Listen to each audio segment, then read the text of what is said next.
Hello welcome to codes coding. ఈరోజు మనము Python ఉపయోగించి ఒక స్మాల్ ప్రాజెక్ట్ని చేద్దాము.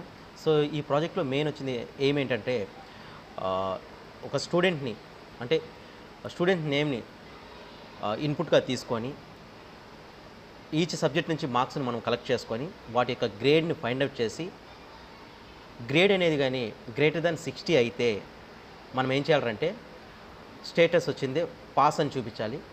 గ్రేడ్ వచ్చిందే బిలో గ్రేటర్ దెన్ 60 అయితే మనం ఏం చేయాలంటే ఫెయిల్ అని చూపించాలన్నమాట. సో ఈ యొక్క స్మాల్ ప్రాజెక్ట్ అనేది ఎనీ బిగినర్కి కానీ ఎనీ ఇంటర్మీడియట్కి కానీ ఇది తప్పకుండా ఉపయోగపడుతుంది. సో వీడియోలోకి వెళ్ళబోయే ముందు please like this video. Hello, first నేనేం చేస్తానంటే ఇక్కడ రైట్ క్లిక్ ఇచ్చి డెస్క్టాప్ మీద ఒక ఫోల్డర్ అనే దాన్ని నేను క్రియేట్ చేసుకుంటాను. ఫోల్డర్ నేమ్ వచ్చింది మన ఇష్టం అనమాట. సో ఇక్కడ వచ్చింది నేనేం చేస్తానంటే ఇక్కడ రిపోర్ట్ అనేటువంటి ఒక ఫోల్డర్ని క్రియేట్ చేస్తాను. క్రియేట్ చేసి ఈ ఫోల్డర్ని రైట్ క్లిక్ ఇచ్చి ఓపెన్ చేస్తాను. ఓపెన్ చేసి అక్కడి నుంచి మనం వచ్చింది ఏంటంటే సిఎండికి వెళ్ళి సిఎండి నుంచి విజువల్ స్టూడియోకి మనము ఈ యొక్క కోడ్ని నావిగేట్ చేయాలనుకుంటున్నాను. సో కాబట్టి ఇప్పుడు నేనేం చేస్తానంటే ఓపెన్ చేస్తాను. ఓపెన్ చేసిన తర్వాత ఇక్కడ వచ్చింది సిఎండి అని మనము క్లిక్ చేయాలి. క్లిక్ చేసిన తర్వాత కమాండ్ లైన్ ప్రాంప్ట్కి వస్తుంది. అక్కడి నుంచి కోడ్ డాట్ అని కొడితే మనము ఆటోమేటిక్గా విజువల్ స్టూడియో అనేది ఓపెన్ అయిపోతుంది విత్ మన యొక్క ఫోల్డర్ నేమ్తో సహా. కింద చూస్తే మనకు రీసెంట్ కింద మనకు గ్రేడింగ్ అనేది ఉండాలి, అంటే ఇంతకుముందు చేసినటువంటిది. సో ఇప్పుడు వచ్చింది ఏం చేయాలంటే ఇక్కడ మనము ఫైల్ నేమ్ని సేవ్ చేద్దాము. ఫైల్ నేమ్ని సేవ్ చేసి ఇక్కడి నుంచి మనం వచ్చింది ఏంటంటే కోడ్ అనేది రాస్తామన్నమాట. Number of student equal to, so ఇక్కడ ఇద్దరు ఉంటారు. ఒకరు వచ్చింది ఏంటంటే ప్రోగ్రామర్ ఉంటారు. ఇప్పుడు నేను ప్రోగ్రామ్ రాస్తున్నాను కాబట్టి నేను ప్రోగ్రామర్ ఎవరి కోసం రాస్తున్నాను అంటే యూజర్ ఈ యొక్క అప్లికేషన్ని యూటిలైజ్ చేసుకుంటారు కాబట్టి అతని యూజర్ యూటిలైజ్ చేసుకుంటారు కాబట్టి అతని ఇంటర్ఫేస్ అనమాట. సో కాబట్టి ఇప్పుడు నేను రాసినటువంటి కోడ్లో వచ్చింది ఏంటంటే please enter the number of students అంటే అది ఎవరికి అర్థమవుతున్నారంటే యూజర్కి అర్థం అవడం కోసం నేను రాసిన అనమాట. అంటే యూజర్ నుంచి ఇన్పుట్ వాల్యూని నేను తీసుకుంటాను అనమాట. ఇప్పుడు రన్ చేస్తే పైథాన్ గ్రేడ్ డాట్ పీవై అని రన్ చేయాలన్నమాట. సో నంబర్ ఆఫ్ స్టూడెంట్స్ 2 అని ఇచ్చాను. ఈ యొక్క నంబర్ ఆఫ్ స్టూడెంట్స్ నేను 2 అని ఇస్తే అది వచ్చింది ఏమైందంటే వేరియబుల్లో స్టోర్ అయింది. వేరియబుల్ నేమ్ ఏంది ఇక్కడ నంబర్ _ స్టూడెంట్. ఇప్పుడు నేను ఒక ఫర్ లూప్ తీసుకుంటాను. ఆ ఫర్ లూప్లో వచ్చింది రేంజ్ వచ్చింది 1, దెన్ నంబర్ _ స్టూడెంట్ ప్లస్ 1 అని ఇస్తాను. ఎందుకంటే ఇప్పుడు నేను 3 స్టూడెంట్స్ని ఇచ్చాను అనుకో, స్టూడెంట్ 1, స్టూడెంట్ 2, స్టూడెంట్ 3 అని డిస్ప్లే కావాలి కాబట్టి. సో ఇప్పుడు అది ఏ విధంగా ప్రింట్ అవుతుంది అనేది దాన్ని బైండ్ చేసి మనం చూద్దాము. సో బైండ్ చేయాలంటే కంపల్సరీగా ఎఫ్ అనేది ఇవ్వాలి. /n student colon. మనం ఎప్పుడు కూడా బైండ్ చేయాలంటే కర్లీ బ్రేసెస్లో బైండ్ చేయాలన్నమాట. ఇప్పుడు ఐ అని ఇచ్చేసి మనం వచ్చింది ఈ ప్రోగ్రామ్ని ఇక్కడ పైథాన్ గ్రేడ్ డాట్ పీవై అని ఇచ్చి రన్ చేస్తే మనకు స్మాల్ ఎర్రర్ వచ్చింది. సో ఆ ఎర్రర్ ఏంటంటే మనం ఎప్పుడు కూడా సరే స్ట్రింగ్ రూపంలో ఎంటర్ చేస్తాం కాబట్టి ఆ వాల్యూని మనం ఇంటీజర్లో కన్వర్ట్ చేసుకోవాలన్నమాట. సో కాబట్టి మనము ఇంప్లిసిట్ కన్వర్షన్ అనేది కంపల్సరీ. ఇప్పుడు కానీ మనము క్లియర్ చేసి చూస్తే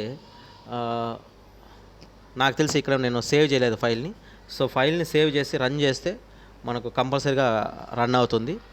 సో చూద్దాం. కంట్రోల్ S క్లిక్ చేసి మనము కింద వచ్చి కోడ్ని కానీ రన్ చేసినట్లయితే మనకు కోడ్ అనేది రన్ అవుతుంది. ఫస్ట్ ఏం చేస్తా అంటే పైథాన్ గ్రేడ్ డాట్ పీవై ఇప్పుడు చూసినట్టయితే మనకు స్టూడెంట్ 1, స్టూడెంట్ 2, స్టూడెంట్ 3 అనేది వచ్చిందనమాట. సో మనం ఏదైతే డబుల్ కొటేషన్ ఇస్తో అది సేమ్ రిపీట్ అవుతుంది. సో అంతే అనమాట ఇక్కడ. సో ఇక్కడ కే మనకు అవసరం లేదు కాబట్టి తీసేసినాం. సో ఇప్పుడు వచ్చింది మనము CLS అంటే క్లియర్ ద స్క్రీన్ చేసుకొని మనం ఇక్కడ వచ్చింది ఏం చేద్దామంటే సో ఓకే, ఇప్పుడు ఏంటంటే మనము స్టూడెంట్ నేమ్ రీడ్ చేయాలనుకుంటున్నాం. అంటే స్టూడెంట్ నేమ్ అంటే యూజర్ ఏం ఎంటర్ చేయాలి, యూజర్ నుంచి ఏం ఇన్ఫర్మేషన్ కలెక్ట్ చేయాలంటూ స్టూడెంట్ నేమ్ కలెక్ట్ చేయాలి.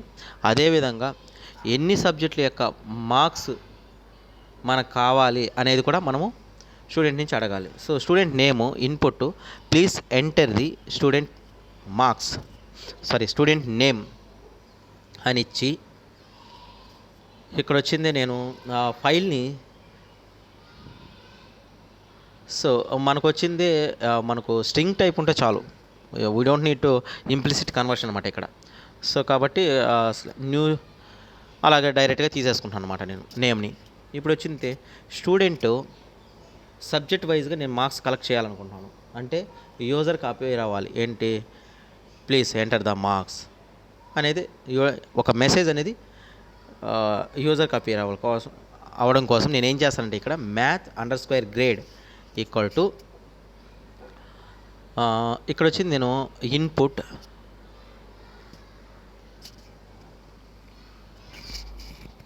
Please enter the math marks out of 100 అని ఇస్తే నాకు తెలిసి ఇది కరెక్ట్గా ఉంటుంది సెంటెన్స్. అవుట్ ఆఫ్ 100 అని ఇచ్చి అదేవిధంగా సైన్స్ గ్రేడ్ మార్క్స్ మనం ఎక్కువ సబ్జెక్టులు అవసరం లేదు మనకి, ఎందుకంటే మనకు కాన్సెప్ట్ తెలిస్తే చాలు. ఇది స్మాల్ ప్రాజెక్టే కాబట్టి నేను ఒక 2-3 సబ్జెక్ట్స్ మాత్రమే తీసుకుంటాను. సో ఇక్కడ వచ్చింది నేను ఏం చేస్తానంటే ఇన్పుట్. సో అయితే ఇక్కడ ఫ్లోట్ తీసుకుంటే మేలు, ఎందుకంటే ఏ మార్క్స్ అయినా సరే మనకు వాటి యొక్క యావరేజ్ కనుక్కోవాలంటే కంపల్సరీగా మార్క్స్ అనేది ఎప్పుడు కూడా సరే వాటి యొక్క యావరేజ్ గ్రేడ్ ఎప్పుడు కూడా సరే ఫ్లోట్లో ఉంటుంది. ఫ్లోటింగ్ అంటే ఏంటంటే డెసిమల్లో ఉంటుంది. సపోజ్ 93.444 లైక్ దట్ ఉంటుంది, అలా ఉంటుంది. కాబట్టి మనం ఏం చేస్తామంటే ఇక్కడ మస్ట్ అండ్ షుడ్గా మనం ఏంటంటే ఫ్లోట్ అనేది వస్తుంటాం. సో ఇలాగ ఇంప్లిసిట్ కన్వర్షన్ కానీ మనం చేసినట్లయితే ఏమవుతుందంటే మనకు ఇచ్చినటువంటి నెంబరు డెసిమల్లో అయినా సరే యాక్సెప్ట్ చేయడానికి వీలు ఉంటుంది అనమాట.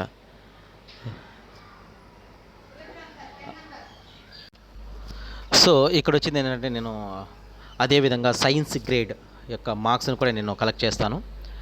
సో ఇంకొక సబ్జెక్ట్ కూడా తీసుకుంటాను. ఆ సబ్జెక్ట్ నేమ్ వచ్చింది ఏంటంటే English grade equal to same thing అనమాట. ఫ్లోట్ ఇంట్ ఫ్లోట్ ఇన్పుట్. సో ఇక్కడ వచ్చింది నేను సైన్స్ గ్రేడ్కి వచ్చింది డబుల్ కొటేషన్లో ఇవ్వడం మర్చిపోయినాను. మనం దాన్ని కరెక్ట్ చేద్దాము. ఇప్పుడు వచ్చింది ఇక్కడ ఇంగ్లీష్ గ్రేడ్కి వచ్చింది, సేమ్ మెసేజ్ని డిస్ప్లే చేస్తే సరిపోతుంది. Enter the marks, enter the English right. So English marks out of 100 అని ఇస్తే కరెక్ట్గా ఉంటుంది. English marks, make it capital letter and then come to here. ఇక్కడ వచ్చింది ఏంటంటే ఇంగ్లీష్ మార్క్స్ అవుట్ ఆఫ్ 100 అని ఇస్తే సరిపోతుంది అనమాట.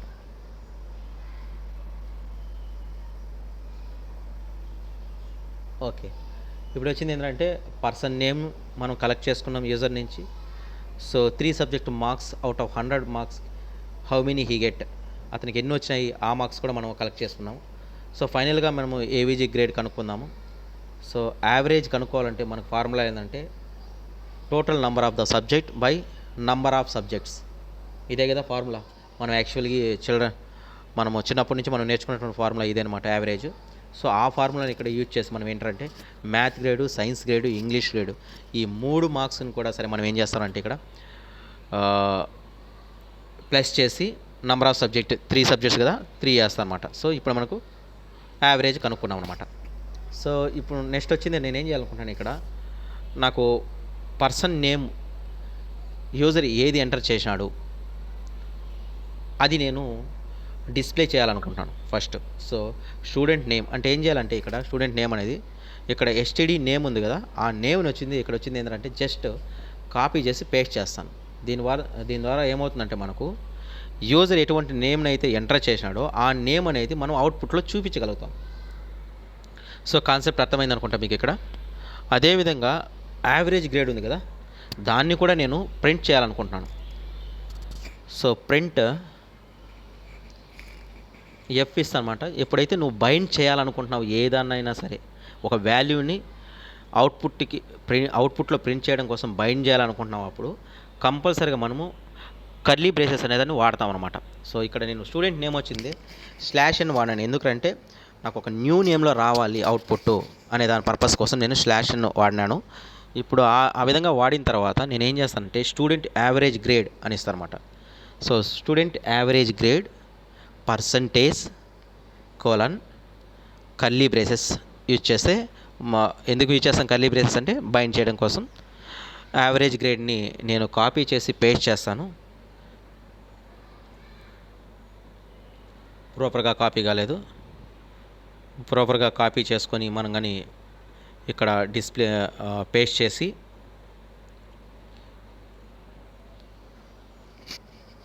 ఇక్కడ :2f అని ఇస్తాను. ఎందుకంటే ఏ యొక్క స్టూడెంట్ మార్క్స్ యొక్క యావరేజ్ గ్రేడ్ ఎప్పుడు కూడా సరే పర్సంటేజ్లో ఉంటుంది. సో కాబట్టి పర్సంటేజ్ సింబల్ వాడి .2f అని ఇస్తారు.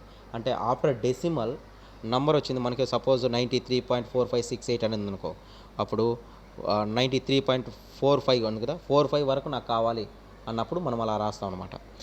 ఓకే, ఒకసారి రన్ చేసి చూద్దాం. సో సేవ్ చేసి రన్ చేయాలి ఇప్పుడు కూడా సరే ప్రోగ్రామ్. సో చూద్దాం.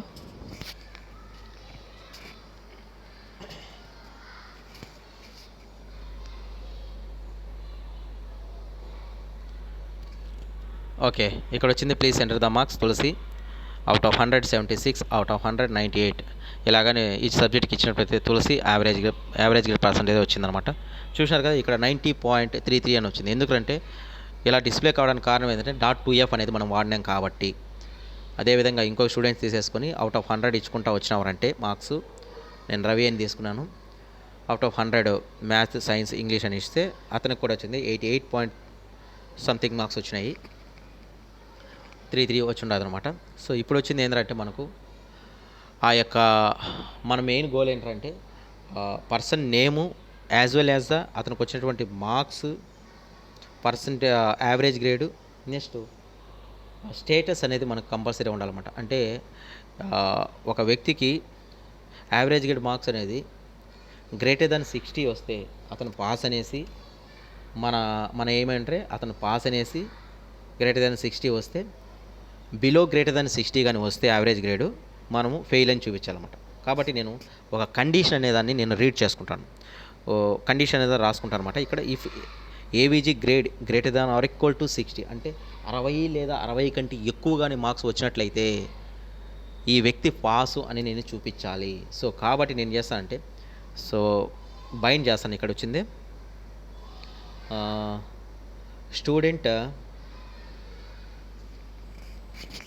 స్టూడెంట్ ఎగ్జామినేషన్, క్లియర్ అండర్స్టాండింగ్ కోసం నేను ఇలా రాస్తున్నాను. Student examination status, so pass అని ఇస్తాను అనమాట, PASS పాస్. సో ఇలా ఇచ్చిన తర్వాత so greater than or equal to అయితే అంటే ఆ 60 లేదా 60 కంటే ఎక్కువ పర్సంటేజ్ వచ్చి ఉంటే, ఎల్స్ అలా కాకపోతే కంపల్సరీగా ఫెయిల్ అని అర్థం అనమాట. సో ప్రింట్ ఎఫ్ తీసేసుకొని ఇక్కడ వచ్చింది నేను ఏం చేస్తానంటే సేమ్ అదే విధంగా రాసుకుంటాను అనమాట.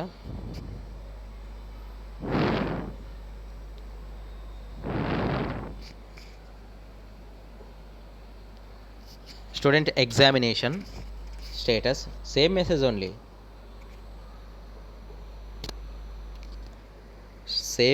అనమాట. ఇక్కడ వచ్చింది ఏంటంటే ఫెయిల్ అని ఇస్తాను అనమాట.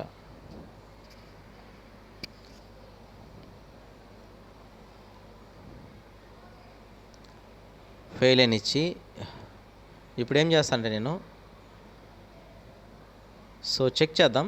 సో ఇక్కడ /t అని ఇచ్చుకుంటే బెటర్ అనుకుంటా, ఎందుకంటే మనకు అదొక న్యూ లైన్లో రావాలనుకుంటున్నాను కాబట్టి. ఇప్పుడు నేను ఏం చేస్తానంటే ఇక్కడ సో CLS అని ఇచ్చి సో పైథాన్ grade.py అని ఇచ్చి నెంబర్ ఆఫ్ స్టూడెంట్స్ 2 అని ఇస్తాను. సో ఫర్ ఈచ్ స్టూడెంట్ ఇటు రీడ్ చేస్తాను అనమాట. సో తులసి అని ఇస్తాను. ఫస్ట్ నేము అవుట్ ఆఫ్ 100 మ్యాథ్స్లో వచ్చింది 98, సైన్స్లో వచ్చింది 98 అండ్ ఇంగ్లీష్లో వచ్చింది 90 అని ఇచ్చేస్తే నాకు వచ్చింది టోటల్ 95.33 వచ్చింది. ఎగ్జామినేషన్ స్టేటస్ వచ్చింది, పాస్ అని వచ్చింది. మనం అచీవ్ అయినామన్నమాట. ఇప్పుడు వచ్చింది ఏంటంటే సెకండ్ స్టూడెంట్కి ఇచ్చి చూద్దాము. రవి ఈచ్ సబ్జెక్ట్లో 23, 34, 1 అని ఇచ్చినాము. సో అతను వచ్చింది 19.33% వచ్చింది. కాకపోతే ఇక్కడ ఫ్యాస్ అని ఇచ్చినాం. సో యాక్చువల్ వచ్చింది so fail, right. So fail అని ఇస్తే మనకు కరెక్ట్గా ఉంటుందన్నమాట సెంటెన్స్ ఫార్మేషను. సో ఇప్పుడు రీరన్ చేద్దాం.